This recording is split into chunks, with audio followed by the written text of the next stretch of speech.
Salvo algunas plazas construidas y remodeladas a fines del siglo XX, no se destacan grandes planes urbanos que hayan contribuido para la recreación dentro del espacio donde vivimos. Por ejemplo, no hubo un plan de forestación que conjuntamente con el pavimento, las cloacas, el agua y el gas fueran dando lugar a futuros espacios de sombras, belleza y esparcimiento. Mientras intentamos esto, podemos también reflexionar profundas creencias locales, como aquella que dice que San Nicolás está en un pozo y que por eso zafamos de las tormentas y los vientos, o las otras que indican que antes los inviernos eran más fríos y los veranos son ahora más calientes. Si es así, lo pasaríamos mejor con más árboles urbanos, o peor quizá, porque habrá que esperar que crezca lo que todavía no fue plantado.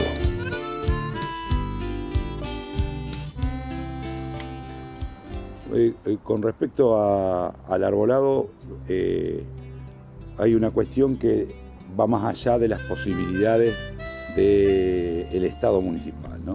Que es en la parte del casco fundacional, cómo fue trazado el ejido urbano, hizo que quedara muy poco de vereda en las cuadras que van desde Falcón o Necochea hasta Boulevard Alberdi y desde Sabio hasta el río, que fue la parte fundacional de San Nicolás.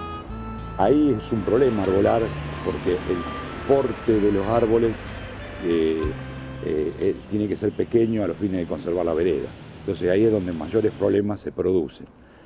Y después, con respecto al resto de San Nicolás, nunca hubo una decisión política de tomar el arbolado público como un servicio público. Es decir, de la misma forma en que es el barrido y limpieza o el alumbrado. Esto llevó a que la ordenanza actual de arbolado deje librada a la responsabilidad del frentista qué especie poner bajo una serie de recomendaciones acerca de qué especie de acuerdo a qué calle, y deja la responsabilidad del mantenimiento del árbol. Entonces de esa forma no puede haber un criterio único o unificado en lo que respecta al arbolado. Comparando con otras ciudades, yo creo que el principal problema es ese. Por otro lado hay, por ejemplo, bulevares como Sabio, donde la forestación podría andar bien y sin embargo no se ha propuesto, o si se ha propuesto no se ha transformado esa propuesta en una decisión política de arbolar, por ejemplo, bulevares anchos donde las veredas dan como para poner árboles de buen porte. Te repito, en el centro uno es muy usual o muy frecuente ver, por ejemplo, crespones, que son árboles muy pequeños, muy chicos, que terminan siendo lindos cuando florecen, pero después, como producen la defoliación en otoño, no quedan muy lindos, parece que estuviera muerto, seco. Y es lo que con más frecuencia se ve. Claro, una ciudad como San Pedro sí ha tenido cierto criterio en cuanto al arbolado. No es óptimo, pero sí prácticamente todas las veredas céntricas tienen su arbolado de alineamiento. Naranja amarga, algún fresno, y llegando a los alrededores del Colegio Normal, jacarandáes, pero te repito, son ciudades mucho más nuevas que San Nicolás, pensadas desde el punto de vista urbanístico con otros criterios. San Nicolás, el casco urbano viene de la época de Aguiar, así que se trazó, las calles incluso están trazadas para carros, no para automóviles. Son calles muy angostas, veredas angostas, en el centro te hablo. Después, bueno, se va urbanizando en la manera en que se pudo, porque San Nicolás tuvo otra capa de crecimiento cuando fue la llegada de la gente proveniente del campo durante el periodo de industrialización por sustitución de importaciones que se dio allá por la década del 50 o 40 empezó. Y el crecimiento, lamentablemente, de la ciudad fue bastante anárquico. Se fueron reemplazando quintas por loteos y loteos dispersos. Y esos loteos se trazaron como se pudieron, ni siquiera ha habido criterios, en esa época no había criterios. Hoy la cosa está más cerrada, pero ya muchas cosas ya están hechas. Hoy se sabe de qué manera hacer, qué errores no cometer, pero sobre los errores cometidos mucho no se puede resolver.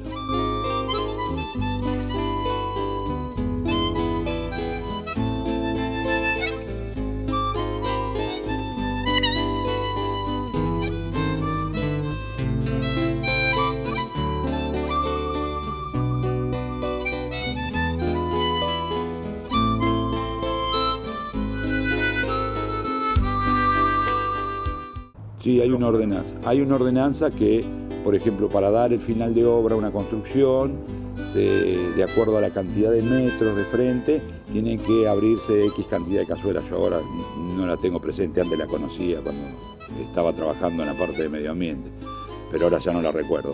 Y obliga al vecino, para obtener el final de obra, de plantar árboles, y de acuerdo a la calle, la ciudad está zonificada, y de acuerdo a qué calle, respondiendo a esa zonificación, hay unas especies recomendadas. Creo que son 4 juegos de distintas especies. O sea que no se puede poner, por ejemplo, acá en 25 de mayo, un jacarandá o un roble, no te lo permiten. Y eso es lógico porque te quedás sin vereda al poco tiempo y podés ocasionar tremendos problemas en la distribución eléctrica, telefónica, por el cableado. Bueno, hay que hablar que el cableado se está tratando de que vaya en forma subterránea, pero todavía no acatan las empresas, ¿no? Son problemas que con el tiempo a futuro se tendrán que ir solucionando. Pero, te reitero, esa ordenanza le deja la responsabilidad pura y exclusivamente al vecino, no solo de poner el árbol, en caso de tener que extraerlo porque ese árbol se enferme o haya roto algún servicio, como puede ser un caño de agua o de cloaca, es el encargado él de extraerlo y es el encargado él de reponerlo, de la misma forma que mantenerlo, es decir, hacer la escamonda cuando corresponde. Y yo particularmente soy de la opinión que para que el arbolado tenga cierta coherencia, lo tiene que garantizar el Estado. Tendría que haber un departamento de arbolado, tendría que haber incluso hasta una tasa por arbolado público, que le permita al municipio resolver cualquier problema que se produzca con las especies presentes, hacer el alineamiento con coherencia desde el punto de vista de el tipo de especie que se pone en cada calle, y no dejarlo librado a la decisión del vecino. A comienzos de los años 80, todavía bajo gobierno de facto local, alguien tuvo la mala idea de plantar acacias bola en la zona urbana e incluso suburbana de la ciudad. Acacia bola, sí. Fue un error. 30 años después, y en malas condiciones, aún perduran algunos de estos árboles que al comienzo daban linda sombra e imagen, pero que a los pocos años se convirtió en un inconveniente por varias razones.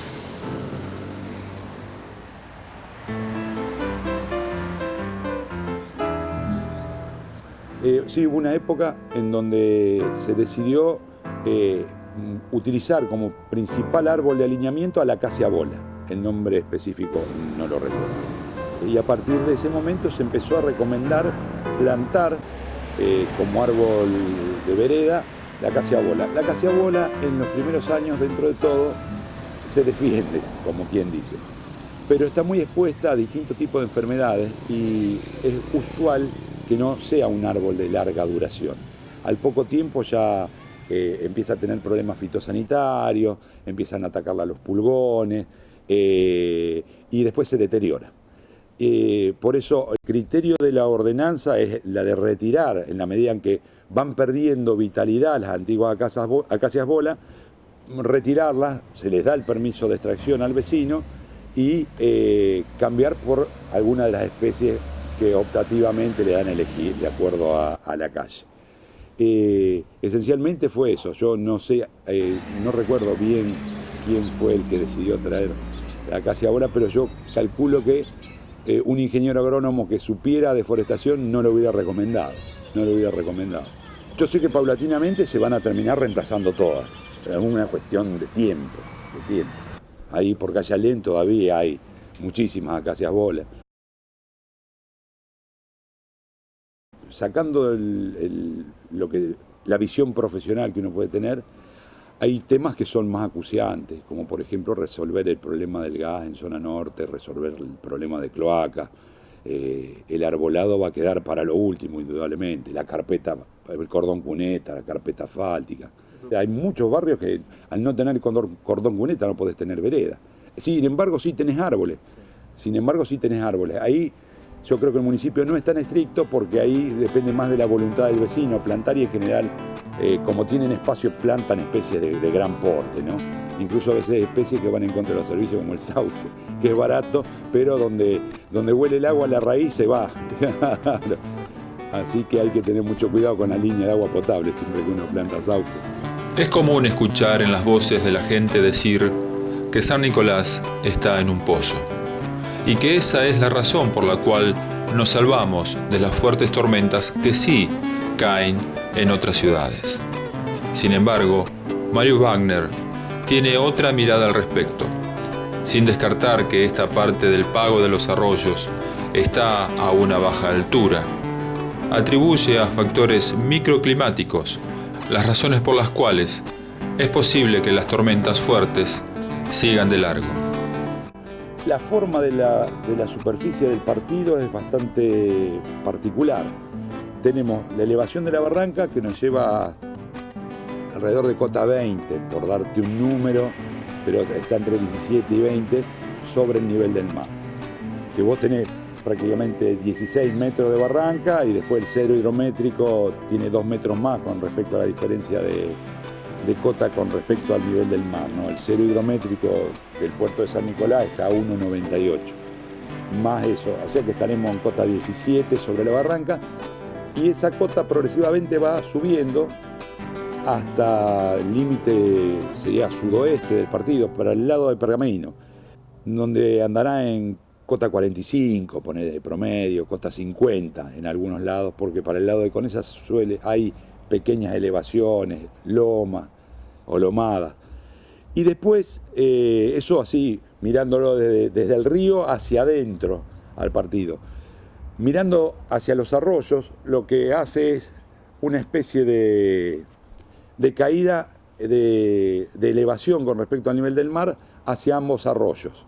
Es decir, que si uno tuviera que imaginar cómo es el perfil más o menos del partido, sería como si agarráramos un cono y le sacáramos una rebanada, y estando lo más alto orientado hacia la zona del sudoeste y lo más bajo hacia el noreste, y en dirección sur y norte el descenso de cota debido a los valles de inundación de los dos arroyos que nos limitan, ¿no?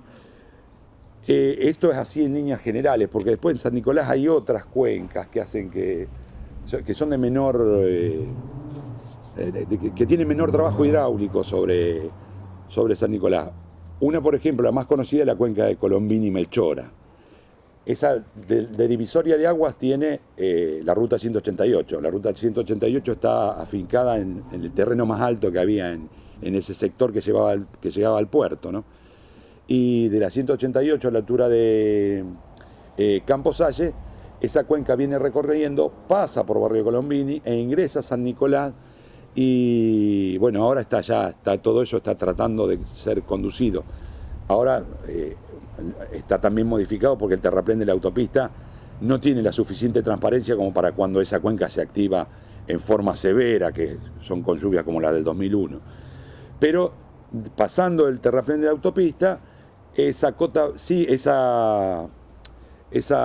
sigue más o menos paralela a lo que sería calle Alberdi, y después ahora ya está entubada, se están terminando casualmente en estos momentos las obras, parte por lo que fue la obra hidráulica que se hizo en la década del 60, que canalizaba al Zanjón de Doña Melchora, y ahora parte por otro canal que se llama Figueroa Alcorta, que va por debajo de la calle Figueroa Alcorta, que es un canal de 3 metros de diámetro, es como una especie de caño hecho in situ, que se terminó y ahora se conecta con otro pluvial grande que viene por calle Viale, por debajo de Viale, y sale al Chaguarón ya directamente, acompañando e introduciéndose de manera tal de no producir tanta erosión. O sea que tenemos Arroyo de Ramallo, Melchora, hay otra cuenca un poco más chica que se activa cada tanto que es casi Cochabamba, y después tenemos el arroyo del medio. O sea que en realidad, si bien es una idea general, después nosotros tenemos una topografía bastante particular. Por algo al barrio de La Loma se le dice La Loma. Hay que ir y pararse en alguna de las calles del barrio de La Loma y mirar para San Nicolás, y uno se da cuenta ahí por qué le decían barrio de La Loma. Lo mismo que calle España o Ameguino, uno se para y mira hacia Falcón o mira hacia calle Nación y ve cómo trabaja la topografía y cómo calle España o calle Ameguino son divisorias de agua. Por algo, en parte ataja el pluvial que va por Garibaldi y lo que viene de aquel lado, y lo que viene de aquel lado sale o por Falcón o por Terrazón. Pero el agua en calles como España o como Ameguino, por más de que llueva muy fuerte, el agua se retiene poco. Es decir, te puede llegar a entrar un poquito, pero va a demorar muy poco tiempo. En cambio, hay otros lugares donde hay tendencia a que el agua quede más tiempo retenida por cuestiones de ondulación o de pendiente, ¿no? Y con respecto a lo de San Nicolás y el hecho de que a nosotros nos salvan los tornados de la altura, la poca altura que tenemos, no sé si es una explicación. Lo que te puedo decir es que San Nicolás está un poco más bajo que ciudades como San Pedro, como Varadero, está un poco más bajo. Incluso uno se da cuenta en lo que es la altura de la barranca. En San Pedro la barranca es mucho más alta, y en Varadero también, la zona de barranca, 18 o 20 metros suele tener la barranca. Acá yo no sé si llega, pero de haber diferencia hay 3, 4 metros de diferencia. Y yo calculo que nosotros estamos, o nos hemos salvado, no sé, en lo que dura la historia del conocimiento reciente de grandes tormentas, más probablemente porque tengamos alguna particularidad microclimática, alguna particularidad, no por una cuestión de altura, no porque no creo que sea tan incidente 3 o 4 metros de diferencia. Así todo, te digo que grandes vientos que ha habido, los últimos por lo menos que yo recuerdo, si bien no afectaron al eje urbano, pegaron mal dentro del partido de San Nicolás. No nos olvidemos que en una tormenta, yo no me acuerdo en qué año fue que sucedió, volcó un camión en que venía por la autopista, un viento, y estaba dentro del partido, casi termina en el aeroclub el camión. O sea que no sé, yo calculo que puede ser por un factor más bien climático, que estamos más bajo que Pergamino, eso seguro. Pergamino tiene cota 70 y nosotros tenemos cota 17, 20. Y a lo mejor ellos sí estén más expuestos, a lo mejor con una diferencia de altura, a este tipo de eventos, a vientos más fuertes, que son los que circulan más arriba. Pero tampoco me animaría a decir que por 10, 15 metros de diferencia, si no, los edificios cobrarían. Y el factor microclimático, por ejemplo, en la ciudad moderna y en ciudades de medianas a grandes, hay ciertas concentraciones de calor que las hacen diferenciales a lo que se puede decir el entorno. De la misma forma que el aire no es tan limpio como en el entorno. Uno, si quiere ir a ver las estrellas, tiene que irse al medio del campo. Acá son muy poquitas las estrellas, se ven porque hay un polvo en suspensión. Nosotros somos una ciudad relativamente industrial y bueno, y las concentraciones humanas aumentan en en parte 2 o 3 grados la temperatura, o tal vez más a veces, incluso moderan un poco las temperaturas crudas del invierno. Y es probable que eso tenga más que ver, porque donde el aire tiende a subir donde hay concentraciones de calor. Entonces es muy probable que nosotros mismos, por una cuestión de desarrollo humano, estemos generando condiciones microclimáticas, ¿no? O sea que son muy puntuales.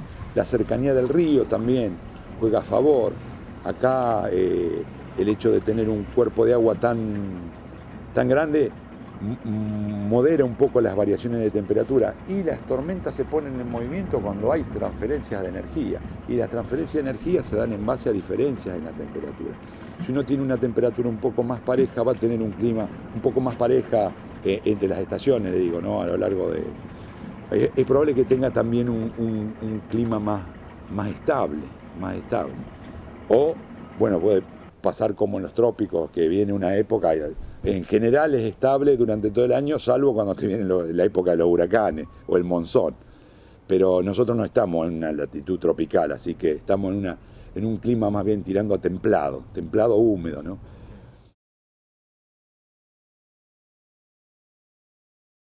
Y se puede decir que, por lo menos en esta etapa, el tema del frío, lo mismo que la lluvia, nadie tiene bien en claro si es cíclico o no. Es cíclico los grandes, algunos episodios grandes sí se sabe que son cíclicos, pero en cuanto a la moderación en periodos de tiempo menores a 100 años, la moderación del clima, uno la nota en la serie de tiempo, en los registros de temperatura, es decir, ¿y dónde se ve más que son menos crudos los inviernos últimamente? En la frecuencia de días de heladas que hay por año. No es lo mismo la cantidad de días de helada que hay en los últimos 10 años que en la década entre el 50 y el 60. Había muchas más heladas. Y otra cosa, empezaban más temprano y terminaban más tarde. Yo he visto registros de heladas hasta en noviembre para esta zona. De igual forma, la lluvia también ha cambiado. Nosotros tenemos registrado desde 1930 la pluviosidad para San Nicolás, gracias, esto hay que agradecérselo a un amigazo que es de Conesa, señor Pacini, que él trabajó muchísimo recopilando todos esos datos y tiene las series anuales completas desde 1930 a 1960, y a partir de 60 tiene las series diarias hasta hoy de lluvia para Conesa, que es una localidad que está bastante cerca. Y al hacerle el análisis estadístico uno se da cuenta que la lluvia se venía comportando alrededor de los 800 milímetros de promedio anual hasta la década del 60, y a mediados de la década del 60 pega un salto la serie. Es decir, la serie de tiempo, que es una manera de representar los gráficos, presentan una oscilación alrededor de una media que es bastante estable, pero llega al año 65-66, pega un salto y se estabiliza alrededor de los 1000 milímetros, o sea, salta como 200 milímetros, pero tampoco se estabiliza, sino que yo estos estudios los llevé hasta el 2008 nomás. Había cierta tendencia al incremento, porque después, te explico, uno cuando tiene la serie de tiempo, después lo que busca es ajustarle una recta para ver si hay una tendencia de incremento, y le hace un test de hipótesis a la pendiente que controla, a ver si ese incremento es significativamente distinto de cero desde el punto de vista estadístico. Y era significativamente distinto de cero, pero por muy poquito. O sea que tendríamos que esperar un tiempito más, qué sé yo, tener la serie hasta el 2020 para ver si se incrementó. Pero ya está, la carta de suelo del INTA, por ejemplo, que se escribió en la década del 70, nos daba de un promedio de 900, 870 milímetros anuales, y ahora ya se está hablando entre 1000 y 1100 milímetros anuales. O sea que hay cierta tendencia a aumento de la pluviosidad. Y bueno, eso también debe tener que ver con lo moderado del clima, es decir, al tener un ambiente más húmedo, es más difícil que la tierra se enfríe tan abruptamente como se enfriaba antes. Y si vamos más atrás todavía, en nuestro país la década del 30 fue una década de una sequía bastante pronunciada, que incluso llegó a poner en movimiento viejos médanos que estaban en la parte oeste de la provincia de Buenos Aires, Trenquelauquen, en La Pampa. Si uno ve las fotos satelitales va a ver las lagunas de Trenquelauquen tienen todas como forma de media luna porque están contenidas entre fajas de dunas. Bueno, en esa época, en la década del 30, esas dunas se pusieron en movimiento. Ni que hablar en esa época lo que era Bahía Blanca, lo que hoy es la Ruta 3, que en esa época no estaba pavimentada, o sea, el viaje a Patagones a veces no se podía hacer porque tenía un médano en el medio de la ruta. Tenía que esperar hasta que o lo corrieran a máquina o se lo volviera a volar el viento. Y bueno, y ahora ya, por ejemplo, dunas vivas no se ha vuelto a ver, salvo para el caso de Bahía Blanca.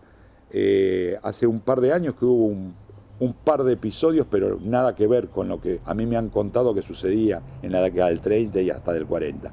Y tampoco se han puesto en movimiento ya las que están en Trenquelauquen y las que están en La Pampa. O sea que en una época de seca los inviernos sí son más crudos. Y ahora aparentemente es como si estuviéramos viviendo una época mucho más moderada debido a un aumento de la humedad relativa, ¿no? Sí, fueron muy intensos y aparte un verano bastante prolongado, salvo una semana episódica que hubo. Recién hoy podemos decir que tenemos un clima otoñal, digamos, pero ya estamos por empezar el invierno, Y no sé si se habrán registrado a principios de junio, sería la primera helada. No sé, cuando antiguamente, por lo menos cuando yo iba a la escuela, ya en mayo, los primeros días de mayo, hacía unos fríos espantosos. Y más que nosotros no hacían ni de pantalones cortos. Sí, de flecha. Y claro, de zapatillas flecha y media 3/4. Así que sí, con respecto a eso, sí, uno lo que nota es una tendencia a alargarse en el tiempo. No sé si habría que sentarse y hacer los cálculos, si hay aumentos en las temperaturas promedio. Porque de la misma manera en que los inviernos son más crudos cuando hay seca, los veranos también son más crudos. Entonces, porque lo que tiene la humedad es eso, moderar los extremos, porque parte de la energía que entra se la tiene que ceder parte de la energía se la tiene que ceder al suelo para calentarla, pero también parte al agua que hay en la atmósfera, o si se la va a quitar a la energía, también le tiene que quitar energía, entonces por eso siempre se modera, no solo al suelo, sino también al aire, a la humedad que está en el aire. Entonces, siempre una condición más húmeda hace que los extremos, las temperaturas no sean tan extremas. Lo que habría que ver es si hay un aumento en el promedio de las temperaturas de verano, si hay un aumento en el promedio. Yo no sé si vamos a encontrar un aumento, porque también, por lo que yo he contado, también mucha gente dice verano eran los de antes, que la temperatura muchas veces llegaba a superar los 40 grados. Ahora hace bastante tiempo que no se alcanza esa temperatura. Sí, uno siente la sensación de estar sofocado porque tener temperaturas de 37, 38 grados con una humedad relativa del 80% te lleva a que uno le parezca que hace mucho más calor que lo que en realidad desde el punto de vista termométrico está haciendo.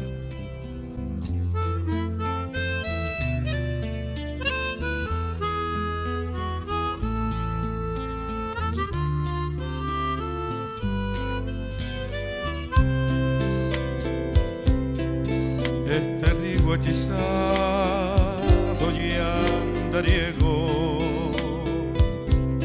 con olores de selva y camalotes, este río que pasa por mi pueblo, flecha de luz lanzada al horizonte. Este río que pulsa, sube y vuela entre campos de cálidos verdores. Este río pastor de la llanura, guarnecido de pájaros y bosques. Este río cristal, color y música, que es sangre de maíz y girasoles.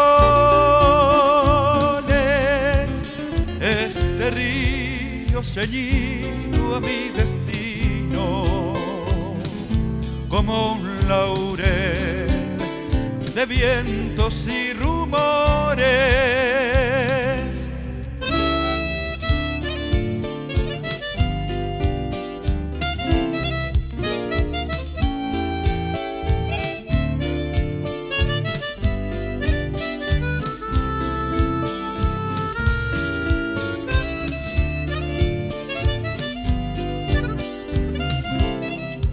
El río es terciario, es decir, anda entre los 3,5 millones de años más o menos.